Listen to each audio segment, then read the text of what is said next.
आप गोगोरा को ले लीजिए, वहाँ गलियाँ नहीं हैं, सड़कें नहीं हैं, नालियाँ नहीं हैं, मुराई पुरवा है, लोहराज पुरवा है, भारी है, हिराई का पुरवा है, मुराई पुरवा है। इन गाँवों की दुर्दशा बहुत बेकार है। नमस्कार, मैं हूं शिवम तिवारी और इस समय हम 271 विधानसभा रुदौली क्षेत्र के ग्राम सभा पाड़ा पहाड़ पर मौजूद हैं और हमारे बीच में मौजूद हैं राम प्रकाश सिंह उर्फ लल्ला भैया, जो कि ग्राम सभा पाड़ा पहाड़पुर से प्रधान पद के प्रत्याशी। जैसा कि आप लोग जानते हैं कि त्रिस्तरीय पंचायत चुनाव का आगाज हो गया। वहीं ओम प्रकाश राजभर जो पंचायती राज मंत्री हैं, उन्होंने साफ तौर से कह दिया है कि पंचायत चुनाव समय पर होंगे। ऐसे में देखा जाए तो लगातार जो प्रत्याशी हैं वो चुनाव मैदान में आ चुके हैं। वहीं हम इनसे बात करेंगे कि आखिरकार ये अपने किन मुद्दों को लेकर चुनाव मैदान में उतरे हैं। तो आप जब चुनाव मैदान में उतरे हैं तो क्या मुद्दे हैं आपके, किन मुद्दों को लेकर चुनाव मैदान में उतरे हैं? धन्यवाद आपका बहुत बहुत। आने वाले ग्राम पंचायत चुनाव में जो आपने पूछा कि किन मुद्दों को लेके आप मैदान में उतर रहे हैं, तो मैं आपको बताना चाहता हूं और अपने क्षेत्र के सभी सम्मानित बंधुओं को बताना चाहता हूं, मतदाताओं को भी बताना चाहता हूं कि मेरा लक्ष्य ग्राम पंचायत को सक्षम, भ्रष्टाचार मुक्त, नशा मुक्त एक ऐसे समाज की संरचना करना है कि जिसमें युवाओं का मान बढ़े और वो इस देश के प्रति अपनी देशभक्ति को जीवित रखते हुए आगे स्वयं बढ़ें। और ग्राम पंचायत में हम ये चाहते हैं कि जो गलियां हैं, नाली हैं, या जो अब नए युवकों को जो ये लाइब्रेरी की सुविधा मिलनी चाहिए, पढ़ने दूर दूर जाते हैं। इसी तरीके से जो डिजिटल प्रोग्राम हमारा है या भारत सरकार द्वारा चलाया गया है, उनके तरफ भी प्रेरित करना ये मेरा लक्ष्य रहेगा। विशेष करके हम नशाखोरी और भ्रष्टाचार मुक्त समाज की संरचना करना चाहते हैं और हमारा ये लक्ष्य है कि मैं आज भी बता दूं कि अगर जनता ने मुझे इस काबिल बनाया तो इस ग्राम पंचायत से मैं नशा मुक्ति मेरा पहला कार्य होगा, जो युवाओं में व्याप्त है, इस समय कुछ लोगों द्वारा कर दी गई है। इसके मैं हमेशा से खिलाफ रहा हूँ। मैं कभी भी इसके पक्षधर में नहीं रहा हूँ। तो मेरा यही लक्ष्य रहेगा कि ये हमारे गांव के युवा, हमारे गांव के लोग एक अच्छे ग्राम पंचायत का निर्माण कर हमारा सहयोग करें और हम उनका विधिवत साथ दें। आपको क्या लगता है कि इन 5 वर्षों में कितना विकास कार्य हुआ है आपकी ग्राम सभा में? देखिए, विकास कार्य जो भी प्रतिनिधि निर्वाचित हुए हैं उनके द्वारा कुछ ना कुछ तो किया गया है। मैं उनके कार्यों में नहीं जाना चाहता हूं और ना मुझे आवश्यकता है। अच्छा, जनता देख भी रही है कि क्या कार्य हुए हैं, क्या नहीं हुए हैं, लेकिन फिर भी मेरा प्रयास यही रहता है कि अपनी ग्राम पंचायत की जो भी समस्याएं हैं, विशेष करके जो हमारे ग्राम पंचायत के मजरे हैं, उनकी बड़ी दुर्दशा है। उन मजरों में कार्य नहीं हुआ है। आप गोगोरा को ले लीजिए, वहाँ गलियाँ नहीं हैं, सड़कें नहीं हैं, नालियाँ नहीं हैं, मुराई पुरवा है, लोहराज पुरवा है, भारी है, हिराई का पुरवा है, मुराई पुरवा है। इन गाँवों की दुर्दशा बहुत बेकार है। इन गाँव में कोई भी कार्य नहीं हुआ है, यहाँ तक कि आने जाने तक का सही से रोड भी नहीं। ये तो कहो कि हमारे गांव के जो सम्मानित नौजवान बंधु हैं, जो जागरूक लोग हैं, उनके द्वारा ये जो सड़कें आपको दिखाई पड़ रही हैं, उनकी देन है कि वो आवाज़ समय समय पर उठा करके और गांव में ये कार्य करवाते हैं। पिछली बार हम अपना एक साथी जिताए थे बीडीसी।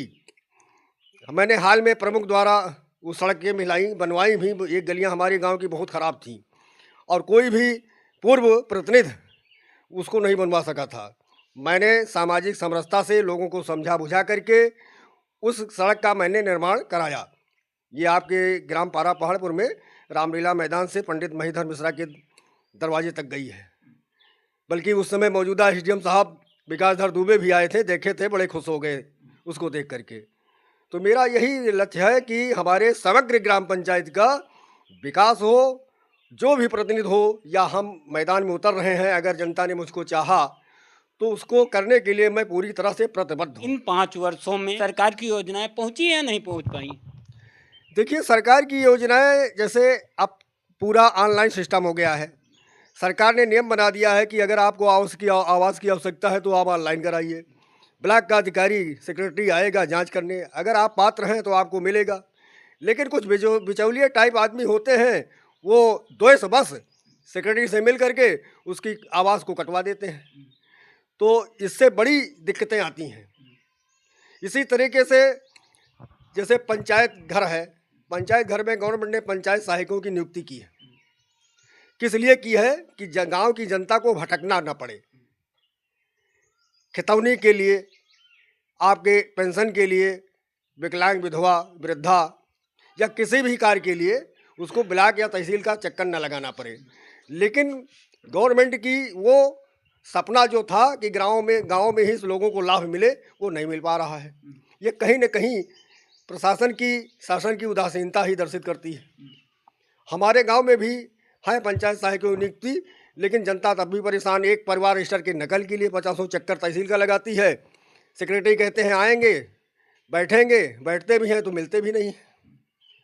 तो हमारा लक्ष्य यही रहेगा कि आने वाले दिनों में जब जनता मुझे इस लायक बनाए तो इन समस्याओं को मैं प्राथमिकता के आधार पर दूर करूंगा कि जनता को यही सेवा मिले। तहसील का और ब्लॉक का भी लेखपाल हफ्ते में एक दिन बैठे और पंचायत सेक्रेटरी भी पंचायत घर में एक दिन बैठे और सारी समस्याओं का निराकरण हो। और मैं खुद भी एक दिन हफ्ते में बैठूंगा पंचायत घर में जनता की समस्याओं का निराकरण करने के लिए।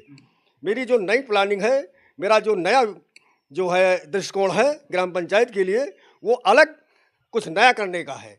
इसीलिए मैं जनता से निवेदन करता हूँ कि कम से कम एक बार मुझे मौका दें ताकि ये योजनाएं मैं साकार कर सकूं। पूर्व प्रधान के पुत्र से जब बात किया गया तो उन्होंने बताया समस्याएं लोगों की हैं वो हमारे पिताजी द्वारा हल की गई हैं और लगातार इसी मुद्दे को लेकर वो भी चुनाव मैदान में उतरे हैं। तो आप भी पूर्व प्रधान की तरफ थे और पूर्व प्रधान के पुत्र भी चुनाव मैदान में हैं। ये ऐसा है कि एक लोकतंत्र है और सभी को समान रूप से भाग लेने का अधिकार है, लड़ने का अधिकार है। तो मैं उनके उसमें नहीं जाना चाहता हूँ। हमारा फैसला जनता की अदालत में है। अगर जनता हमको पसंद करेगी तो हमारा चयन कर लेगी, अगर उनको पसंद करेगी तो उनको चयन कर लेगी। मुझे किसी भी प्रत्याशी से कोई द्वेष नहीं है।